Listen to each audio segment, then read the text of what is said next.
এদিকে নিউ টাউনে পুকুর ভরাট করে বেআইনি নির্মাণ, পুকুর বুঝিয়ে বহুতল নির্মাণের অভিযোগ।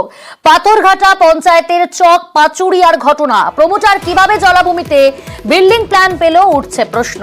পুকুর বুঝিয়ে বহুতলের অনুমতি দেওয়ায় প্রশ্নে বিএলআরও। ঘটনাটি খতিয়ে দেখে ব্যবস্থা নেওয়ার আশ্বাস বিডিও। কি বলছেন স্থানীয় বাসিন্দারা, শোনাবো আপনাদের। ছোটবেলাতে যখন ছোট ছিলাম তখন স্কুলে যেতাম, চান করতাম, পুকুর ছিল।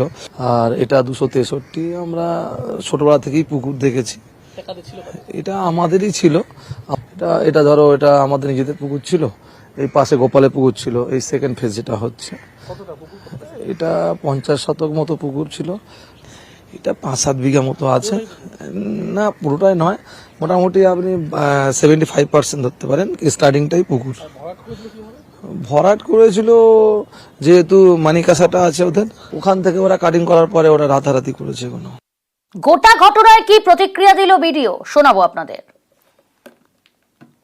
অভিযোগ লিখিতভাবে এখনো আমাদের কাছে কিছু আছে, মৌখিক একটা অভিযোগ ফিল্ড লেভেলে আজকে আমরা পেয়েছি। সেটা সংশ্লিষ্ট দপ্তরকে পাঠানো হয়েছে, বিএলআর এর সাহায্যে পাঠানো হয়েছে। উনি এনকোয়ারি করে যথাযথ ব্যবস্থা আইনত যা আছে সেটা আমরা অবশ্যই নেব। আইন প্রভিশন যা আছে, পুকুর হলে সেগুলো দেখে নিতে হবে। যে রেকর্ড দেখাচ্ছে এখনো অফিসিয়াল ভেরিফিকেশন করতে হবে, সেই জন্য বিএলআর সাহেবকে পাঠানো হয়েছে। আর এদিকে পুরুলিয়া শহরে পুকুর চুরি, প্রশাসনের নাকের ডগায় ভরাট 10-এর বাঁধ জলাশয়। বহু পুরনো জলাশয় ভরাট করে বেআইনি নির্মাণের অভিযোগ। জলাশয় বুঝিয়েই তৈরি হয় বাড়ি, ঘর, দোকান, অফিস। জলাশয় সংস্কারের দাবিতে সরব স্থানীয়রা। আইনি পরামর্শ নিয়ে ব্যবস্থার আশ্বাস পুর প্রধানের।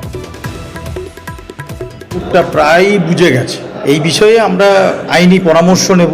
হয় ওই জমি কনভার্সন করে কিছু করা যায় কিনা, অথবা পুনরায় আবার জলাশয়ে আনা যায় কিনা, এই বিষয়টা দেখতে হবে। এটা আজকের সমস্যা নয়, প্রায় 50-60 বছর ধরে এক একটা দোকান ওখানে ধরুন বসে আছে। যেহেতু পুকুর বুঝে গেছে, কনভার্সন করে কিছু প্রজেক্ট করা যাবে পৌরসভা থেকে, না পুনরায় যেহেতু ওয়াটার বডি আছে কোনো চেঞ্জ না করে সেই ওয়াটার বডি ফিরিয়ে নিয়ে আসতে হবে। এটা সরকারি সিদ্ধান্তের উপরে আমরা পুরো বিষয়টাই রিপোর্ট করব, যেটা সিদ্ধান্ত হবে সেইভাবে ব্যবস্থা হবে।